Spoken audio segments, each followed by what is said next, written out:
Good morning. Good morning. Good morning to Om, and good morning to One Heart, One Mind.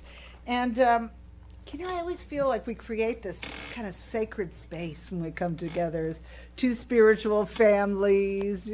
I don't know, we get to stand on the spiritual truths that we believe, and we also feel united in that, and all that does is just make the spiritual truths we stand on even brighter, and larger, and feel them more deeply, and the connection that we share within them. And I really feel like we're not here by accident, that we've been woven into this sacred moment together through our shared love and belief and peace and all of the things that we experience in our philosophy. And I love that. So I just want to invite you to take a deep breath and to look around the room and look in the faces of your brothers and sisters, because we're all one big spiritual family here, and notice or recognize the light in them. Notice the light in yourself that is expressing itself to your brothers and sisters, and just honor that. Just feel that presence, feel that circle of love that we create here, and I invite you to say this after me. The light we are seeking is already within us. The light we are seeking is already within us.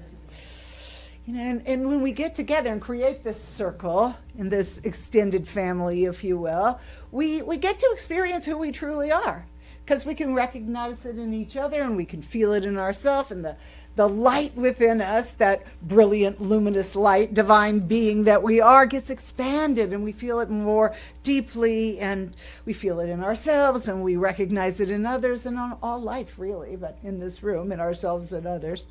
From a metaphysical perspective, light really represents the presence and the activity of God in the world around us. We feel that, we recognize it. That's what the metaphor of life really is. It's just what we see with our outer eyes, and also with our inner eyes. We can feel it. Now I was thinking about all the ways that we experience light and the metaphysical meaning of light. It's not just physical illumination that happens out there. It's also the way that spirit makes itself known, makes itself present in our lives, that we can recognize who we are. It kind of awakens the unity of life. I suppose in some ways it's a light just connects us. Light connects us like the Christ mind, or any of the things that we experience when we're present with the divine.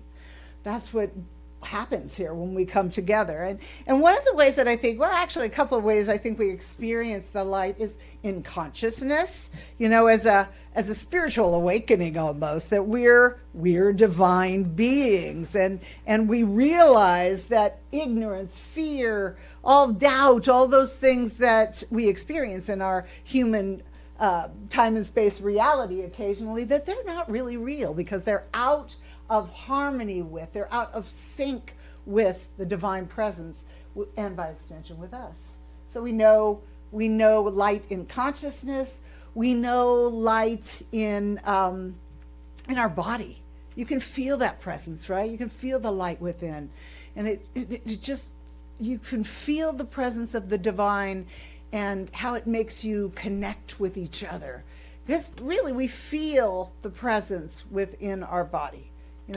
Our emotions. We feel joy. We feel peace. We feel that connection. And we can define that as the light, the presence of the divine. And then we also experience it as activity in our lives. We experience it as a moment of kindness, when we just express ourselves with love, and however we want to express the divine presence in our world, we feel it when we engage with its expression, so to speak. And every great tradition has light as its metaphor. Everything that I can think of, and we don't have to try to become brilliant, luminous beings. We already are.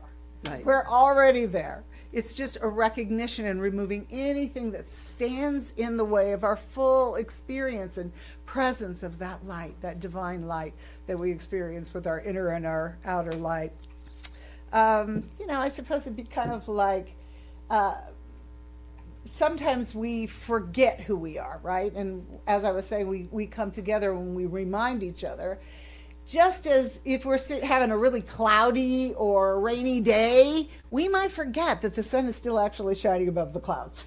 And sometimes we forget that God is still the presence, even in the middle of our challenges and the things that we go through and experience as human beings. I've just gone through a really interesting experience with extended family. I have 3 stepchildren, and it was really a difficult period of time for us to walk through. And what I realized was that the universe really does have my back, that the light is always shining. And I began to see the good that was rising up from this challenging experience. Some things took place that we may not have, that we would have put on the back burner and not dealt with until it was even more difficult. So I can see that even in the challenges, the light's still shining.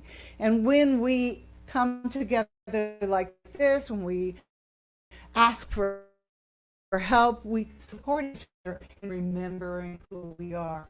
We can stand the way of our lives and that are true, whether the sun's shining or not. Even on the cloudy days, they're still true because we are, right? Brilliant, luminous beings. I love that title. And Suzette was right. It is kind of fun.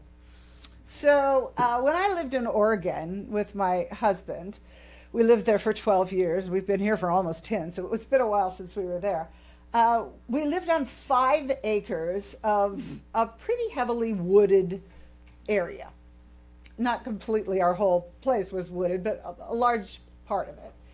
And sometimes when I'd had a challenging day or something was up and I needed some quiet space, I'd go out and walk in the woods. And, no telephone, no distractions, just me and nature. I'd listen to the birds, I'd hear the wind moving through the trees, and just being present with what I consider to be my temple, nature. And so this one particular day, I was teaching because I was an elementary school teacher and a minister at the same time. It was interesting. And I went out and I walked in the woods, and it was right about, that time when the sun is just about to go down below the horizon and there's that kind of light that comes at you at an angle. It was that time of day, and I could see the rays of light filtering through the trees. And I had this moment, I call it a miraculous moment of at-one-ment, where I could see the light, and I could see all the little particles of dust floating around in the light. And then after a while, I felt like the light wasn't just coming from the physical illumination of the rays, but that it was beginning to come from me. I was in it, and the trees were in it, and the birds were in it, and my experience was in it, and it was really beautiful. It, again, just felt like this miraculous experience of that one-ment. And then, quickly, it shifted, and the sun began to go down, and the light was different, but the feeling of being in the light stayed. So we don't always have to have the sun to feel the experience of being the light, of being the brilliant, luminous, divine beings of light that we are. And that experience and those experiences that we have, because we usually have them every now and then, remind us that we're never alone. We're never solitary. We're one with everything. And that presence is within us, and we can call on it and have it burn more and more brightly anytime we choose. That we truly are at one. And then what happens is that when we feel it so permanently that it becomes a part of our being, that we begin to express it into every situation that we find ourselves. We reveal it and express it with our friends and our family and our communities and our acquaintance. It just emanates from us as who we are. It's sometimes takes a little practice, but it's always there. It's never far away. We're always right in it. And I really believe that creative law, which is how we design our lives, which we create through creative law, through our thoughts and our feelings, I think that creative law hears our vibration and the sense of our being in the light and being who we are more than it hears our words. That's how we create. We live in the presence. What's the thing I always say? Consciousness precedes form in every way. So when we resonate with that light, it always shows up.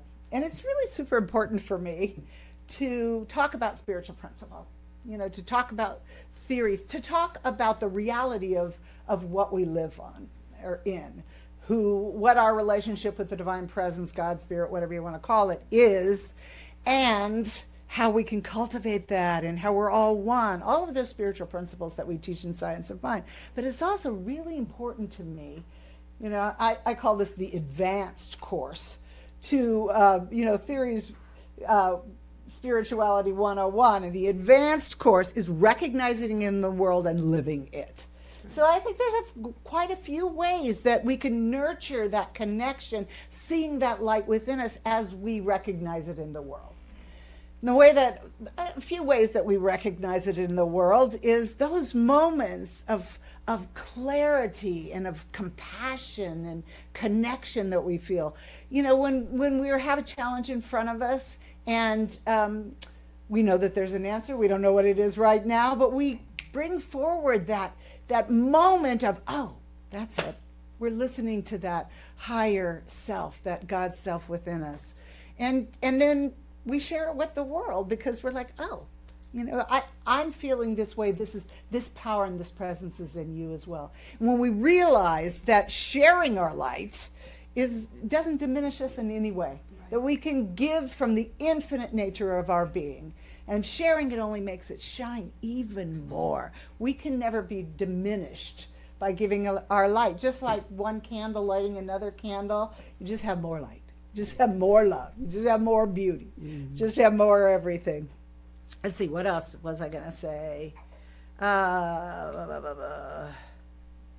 And we just experience that light when we're kind, when we're generous, when we hold the door open, for somebody, or we help a friend, or whatever it is, or whatever we do that expresses our true nature and our true divinity into the world. I see it as light shining from us, and that's what another way we experience it. Let's see. And those moments when you just feel alive.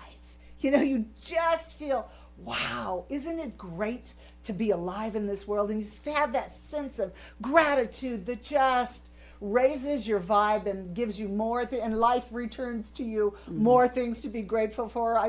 Michael Beckwith says, he tells that story about when your parents tell you, if you don't stop crying, I'm going to give you something to cry about. And he says, if you're grateful for life, the universe says to you, if you don't stop being grateful, I'm going to give you more to be grateful about. Yeah, I love that. So I'm just going to be as kind as I can, spread as much love. Oh, and also, when we have those moments of creativity, like when you get this idea that, oh, I want to do this, or I want to create this great meal, or a great painting, or just be fully present, enjoy every moment of life. Those are the ways we see the light in the world. Mm-hmm. Those are the ways we experience it. Mm-hmm. So as I was putting together my talk today, I thought about this great story that I had read years ago. It just popped into my head. Moment of clarity, moment of inspiration. And it came from the guy who wrote Everything I Need to Know I Learned in Kindergarten. His name is Robert Fulghum.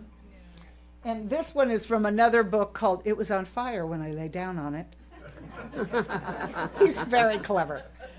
And I was going to just give you the Reader's Digest version, but he writes it so beautifully, and I just didn't think I could improve on it. So I'm just going to read it to you because it's just so beautifully written.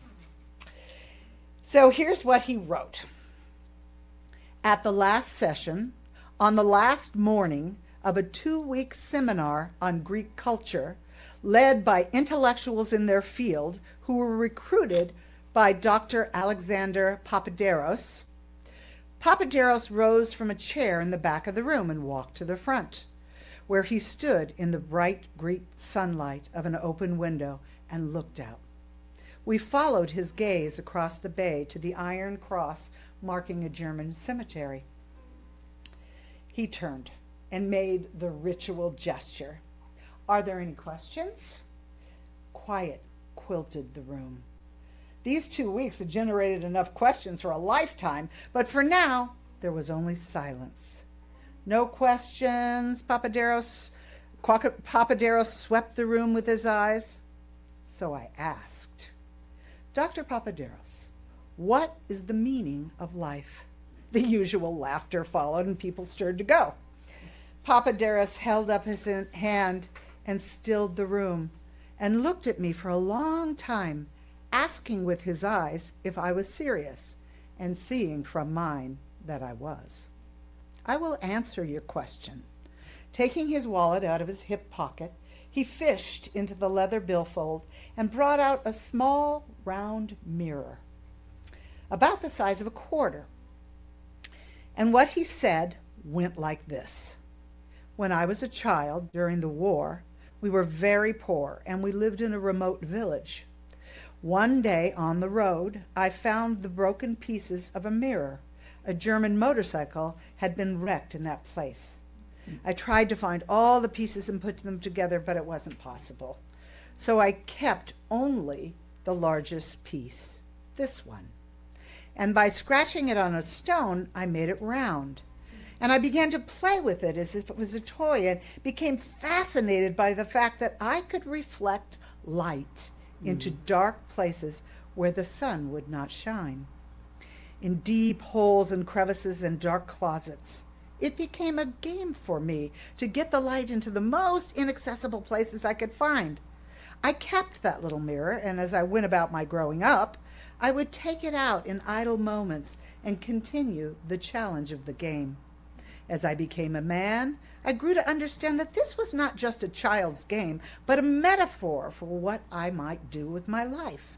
I came to understand I am connected to the source of the light, and the light is truth and understanding, and it will only shine in the dark places if I reflect it. I am a fragment of a mirror whose whole design and shape I do not know. Nevertheless, what I have, I can reflect light into the dark places of the world, into the black places in the hearts of mankind, and change some things in some people. Perhaps others may see and do likewise. That is what I am about. This is the meaning of my life. And he took his small mirror and, holding it carefully, caught the bright rays of daylight streaming through the window and reflected them onto my face and onto my hands folded on the desk. Much of what I experienced in the way of information about Greek culture and history is gone from memory.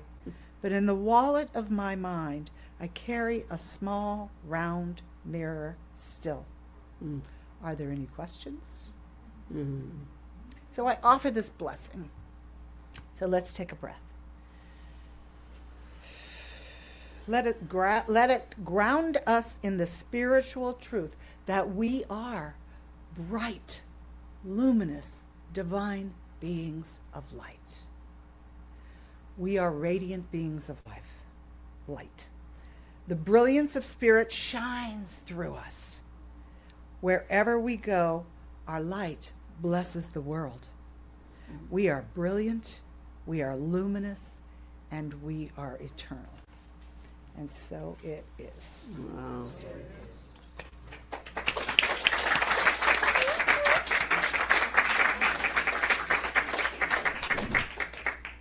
Okay, you ready for cake? That was great. Thank you. You are amazing. Aw, You really are. You really are. bless your heart. Yeah, I just, As well as you. well, thank you. Thank you. So today my part is about how do we put this together? How do we implement this in our lives? It's really easy to go around and say, I'm God, I'm luminous, I'm this, I'm that. But the truth is that illumination has to come from within. And it has to then go out. And I love how you talked about the rays. I can remember as a little girl sitting and looking at the rays and saying, that's God.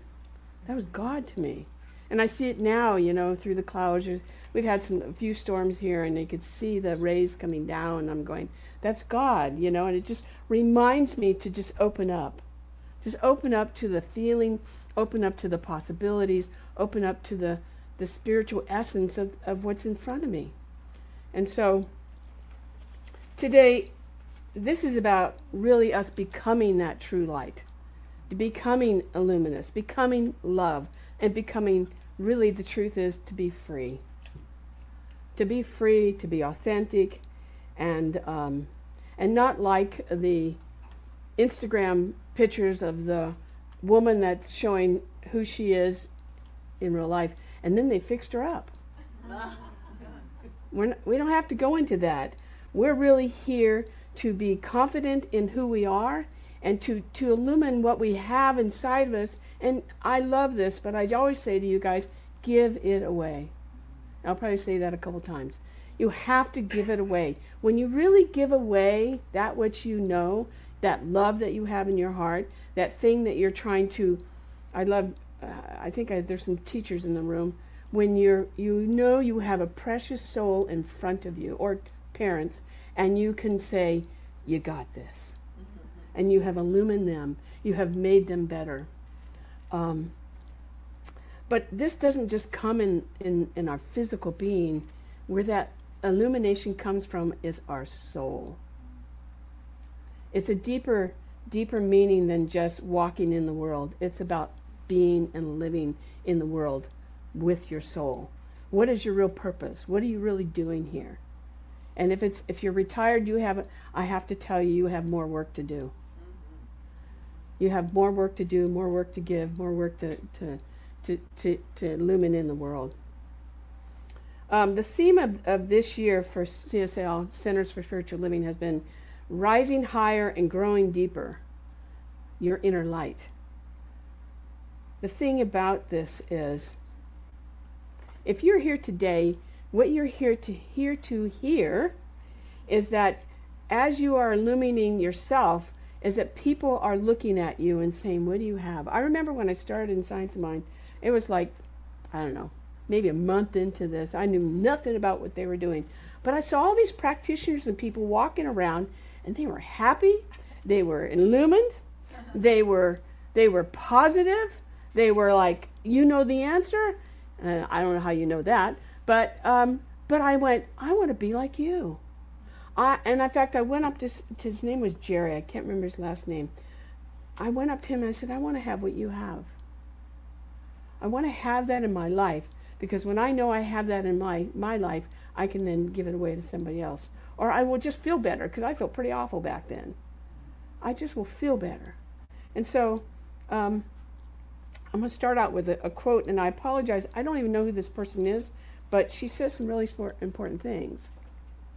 She says, the still small voice reminds me that everything I see, everything I believe is just a story I made up. The real me is kind, giving, in deep communion with all of creation. The real me is a true force for love. Pam Grout. She's the E-squared lady. Is she? Okay, thank you. E-squared lady. The real me is a true force for love. And that's really the bottom line. And this has come up several times this week, but somebody told me this week, they said, people either give love, either giving it, or they need love. They want love. And so we have to look at that in our interactions in life and in in different situations, and instead of going into, I'm going to get mad at you because you're not telling me what I want to hear, we go, what is it they're looking for? They're looking for love, recognition, something. And as spiritual beings, and if you're here today, you are a spiritual being, we are here to support them in giving that love. We have a bigger role to play than just doing the game. The game doesn't work. So I'm going to introduce you to somebody 800 years old. And some of you, One Heart, One Mind, know this person. But if anybody else know it, I want you to tell me who that is. St. Francis, yeah, of Assisi. And in this talk they wrote, he's not your bird bath statue in your aunt's backyard. He's not. He's not. He's a revolutionary mystic who renounced wealth, status, and ego. Wealth, status, and ego. And in doing so, became a living light of compassion and kinship. And he still lives today, because you know him. You recognize him. Although I like that bird bath. I was thinking I'd like that at my property. I have a lot of birds on my property. In fact, I have so many birds on my property, the cats sit under the tree watching them eat, and I'm going, oh God, no, don't do that. You know, don't go after those birds. They're too much fun. Michael Dunn says this, and he's someone who's written about St. Francis. He says, St. Francis taught me about living in kinship with all humanity and all creation. Francis didn't just change his lifestyle, he underwent a radiant transformation of entire being. He became radically present, radically free, and radically kind. Isn't that nice to feel like, God, I can just be present in this moment. I'm free to be who I am. I'm authentic, and I can be kind. On the way here, I had to get water for us because we've run out. And I saw this guy. I'm going to get emotional. I saw this guy rummaging through the trash. And I said to him, are you hungry? He said, yeah, I'm starving. I said, okay, well, let me give you some money. Well, I didn't have any money. I said, let's go into 7-Eleven and I'll buy you whatever you want. And so we went around. I was only going to do $10. Well, we went around and he picked like 4 things out. And I said, is that all you want? And he was happy with that. It was $15.49. Who cares how much it was? And I thought, this is what we're here for. We see somebody that's hungry. You got a dime, you give them a dime. It doesn't matter. Giving away our love brightens them up. And so when I drove away, he's smoking a cigarette, drinking his coffee, and having some food. And I thought, now that's what we do here. And I look at it like this. God gave me the money. Source gave me the intuition, the feeling, the love in my heart. And it's okay for me to give it away because maybe that just changed him. The thing is, he was clean cut too, but he had bad teeth and he didn't smell pretty, but he was a good guy. And we have those in our neighborhood. And I'm not here to lecture you on that, but Richard Rohr, somebody I really like a lot, explains the root of the Francis's change was freedom for both Jesus and Francis was purely and simply freedom of the self, which is precisely freedom for the world. We have a bigger job here. But when you really feel free inside of you, do you know what I'm talking about?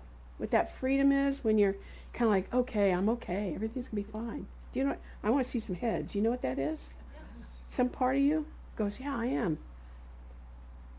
Then that means that we're free of our small self. We're free of fear. We're free of trying to make somebody out to be wrong. We're free and available to be the healing center of the world, or the healing center of the present moment. That is our work. It's not about to compete. It's not about to say, there are a lot of churches around this area. Do you think I compete with them? No, I don't really care. I know they're all giving the same message of love, of freedom, of being a better person, of whether it doesn't matter if it's the Bible or the Korah or Koran, whatever it is, it doesn't matter. It matters that we're just learning. It will be on more than 10 minutes here. The point is, the point is, we're all trying to do our best. We're all trying to learn from each other. And that is the work that we're supposed to be doing. John Sweeney, who is a publisher and author of St. Francis of Assisi, offers a spiritual practice, and that's what we're going to do today. And this may feel kind of weird, but I thought about this as I was contemplating and writing about this. Sometimes I think we need something to remind us of how to be. So I'm going to ask you right now to look at your feet. Just look at your feet. Now I want you to think about your feet. Do they carry you towards people in need, or do they carry you away from discomfort? Think about it. What is it your feet are taking you towards? This is really important. Now I want you to put your hand on your heart, and I want you to put your heart in your feet. Just imagine they're going from here, and they're now a part of your feet. You have 2 hearts. You have 3 hearts now. One inside and one that's 2 that are walking towards something good. Bringing that towards you. Okay? Just as Michelle talked about, being radiant isn't just about what's inside of you. It's about moving outward into the world. With your hands, your mouth, and the actions that you are. It's about doing something more. So here's the next one. I want you to take your hands out, and I want you to look at your fingertips. And now look at your palms.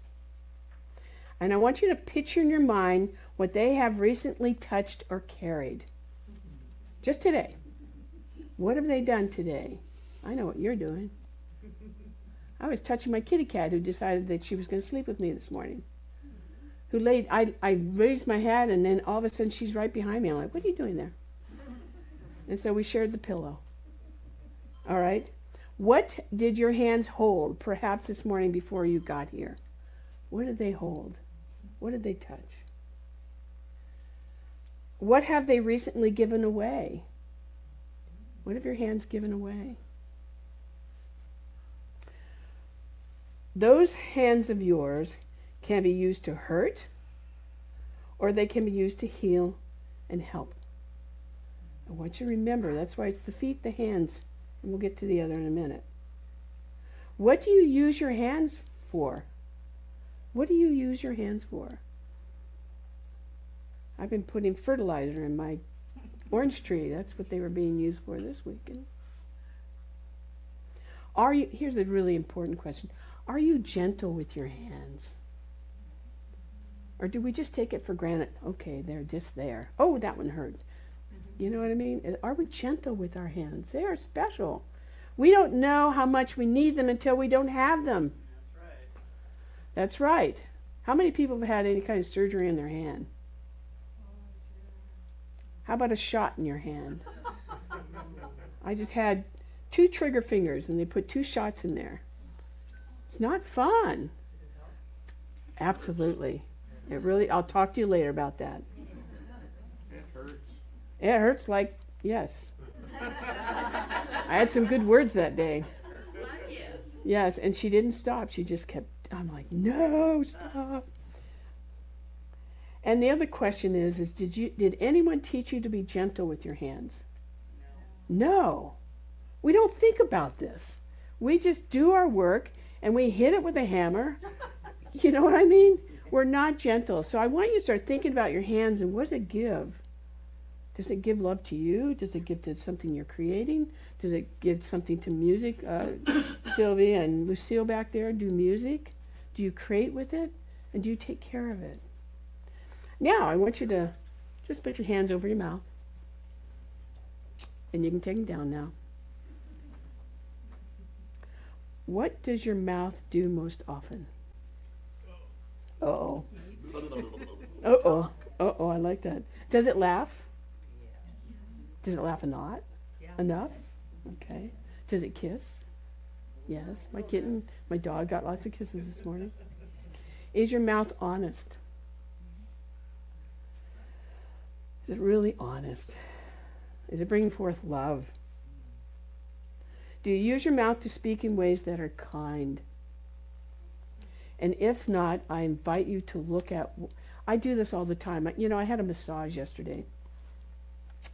This is the best masseuse I have ever had in my entire life.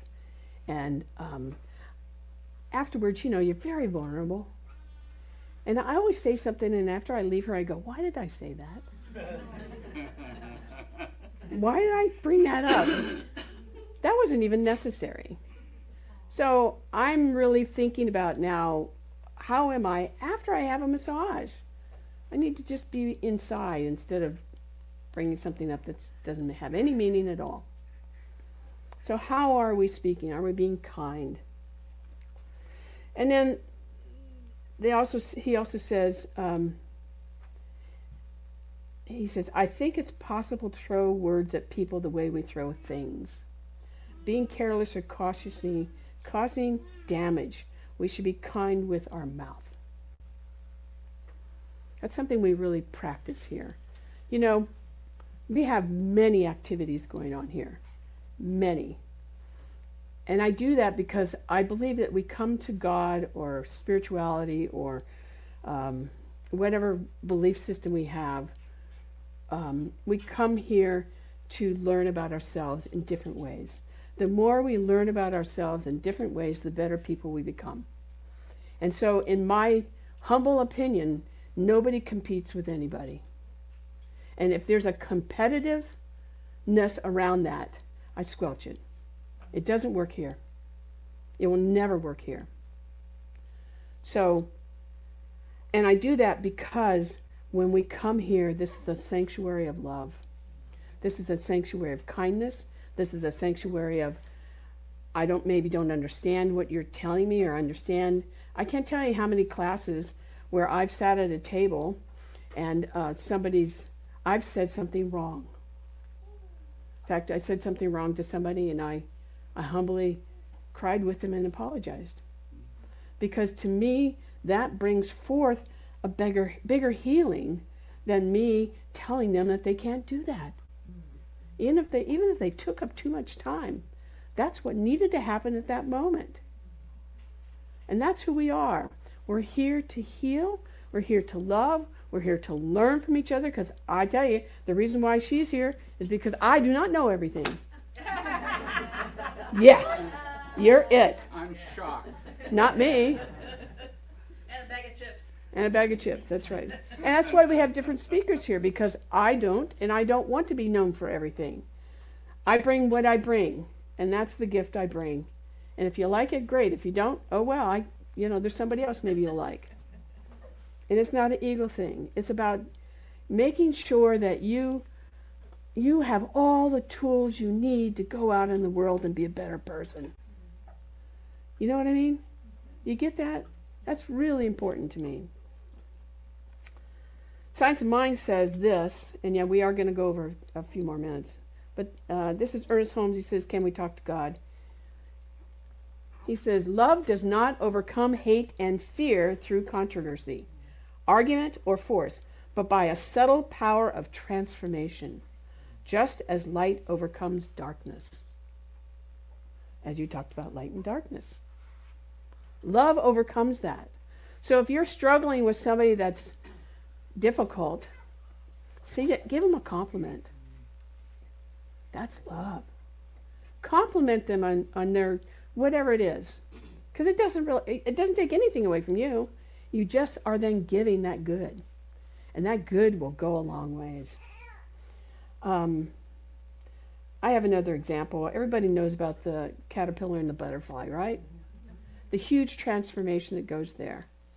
I mean, think about, it really blows my mind when I think about a caterpillar, if it was walking across here and it ends up over here being a butterfly. That caterpillar doesn't know what's going to happen. But there's something inside of it that says, there's more to life than what you're doing, You don't have to eat off the ground. You can fly away. And so what it does is it trusts the process and the natural process of the universe to take place. How many people have either raised caterpillar to butterfly, seen that process? It's pretty cool. It is really pretty cool. We did it a couple years ago, and the babies keep coming back. You know, it's kind of neat. But to think about how this butterfly,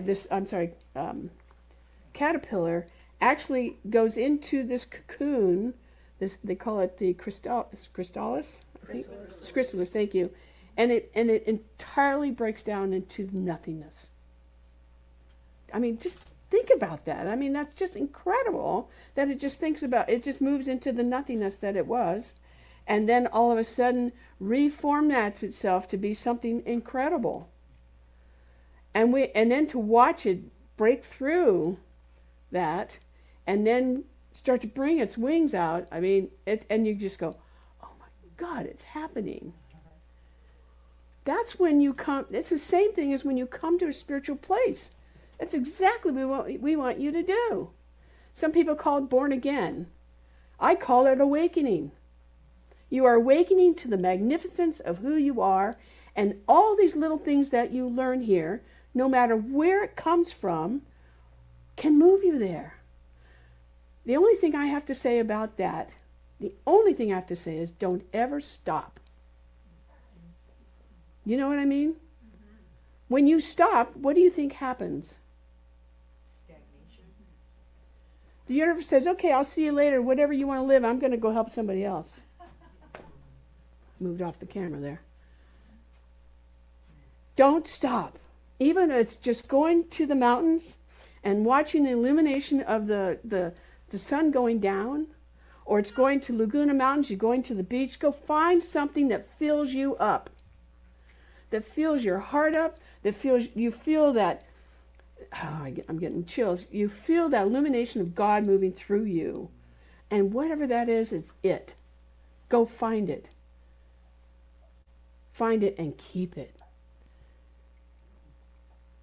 Because when you do that, what you're doing is you're merging what I call the true self. That which is important in this world that we have right now. Important in the sense that we have to then illumine or be with other people. Even people we don't agree with or we don't understand. It doesn't matter. It doesn't matter. It's about just being present in the moment, being present with that individual or that situation, and then coming from love, which I talked about earlier. So, I could talk for another 10 minutes, but I won't. So I have an affirmation. I'm not sure if this is the one you use, but it probably is. I want us to say this together. And I want you to say it together, and I think this is the same quote. But then I'm going to have you close your eyes, and I'm going to repeat it to you as you. Nope, I guess I didn't put it in here. So, here it is. I am a brilliant, luminous being. Say that. I am a brilliant, luminous being, unfolding in divine light. So I want you to close your eyes now. And what I'm going to do is I'm going to say this to you 2 more times. Because I want you to embody this. And maybe even put your hand on your heart. You don't have to repeat. Just listen to the words as you light up this room. I am a brilliant, luminous being. I am a brilliant Being. You don't have to repeat me. Just listen and feel it and be it. Unfolding in divine light. I am a brilliant, luminous being. Unfolding in divine light. Just as Francis showed us, transformation isn't about perfection. It's about being present. It's about being free of the self and stepping boldly into love. And so I'm just going to close with a prayer, and then we'll bring